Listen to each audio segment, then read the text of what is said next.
చూడండి, ఇక్కడ అననీయ గురించి చక్కని మాటలు మరొకసారి చదువుకుందాం.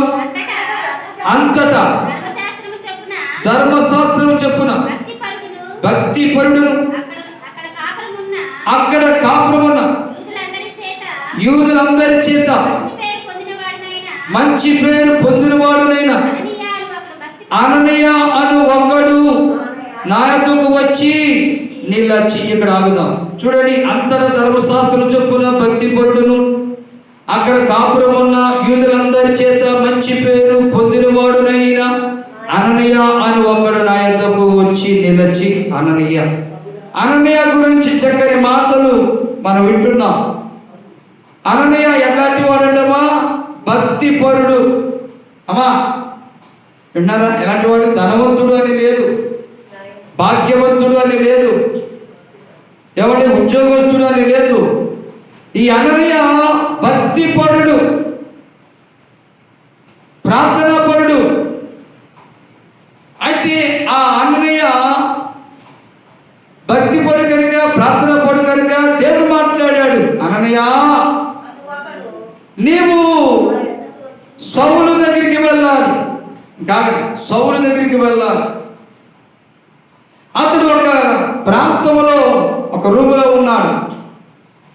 అతని దగ్గరికి వెళ్ళి నీవు కనపడు. అననీయ భయపడ్డాడండి.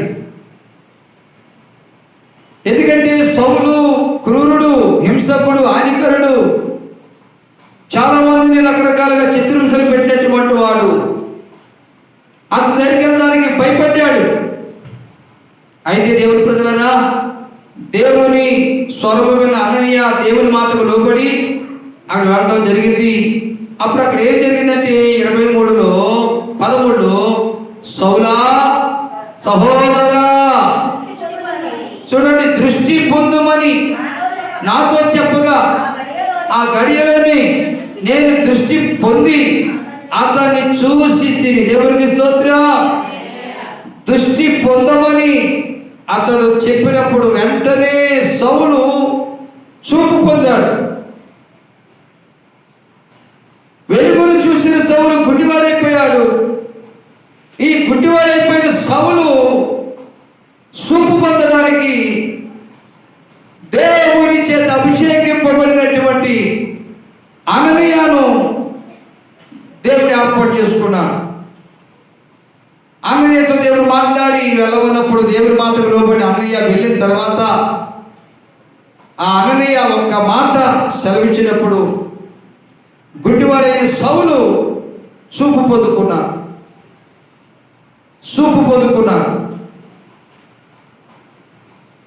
కళ్ళలో పొగలు కరిగిపోగా ఏది కనపడకుండా ఉన్నటువంటి సౌలు అననీయ మీద ఒక మాట సెలవిస్తే అన్ని కనపడడానికి కృప పొందుకున్న సౌలు హృదయం మార్పు చెందింది, మనసు మార్పు చెందింది, బ్రతుకు మార్పు చెందింది, తలంపులు మారాయి, నడవడికలు మారాయి. అయితే దేవుని మాటలు విన్నటువంటి సౌలు దేవుని మీద విశ్వాసం ఉంచి దేవుని మీద ఆనుకొని దేవుని స్వరము విన్న సౌలు దైవజనుడు చెప్పిన మాటలకు లోబడి దైవజనుడు చెప్పినట్లుగా ఆలస్యము చేయకుండా, తడువు చేయకుండా తను బాప్తిసం పొంది తన పాపాలను కడుగుకున్నాడు. దేవునికి స్తోత్రం చెబుదాం. హల్లెలూయా. ఆలస్యము చేయకుండా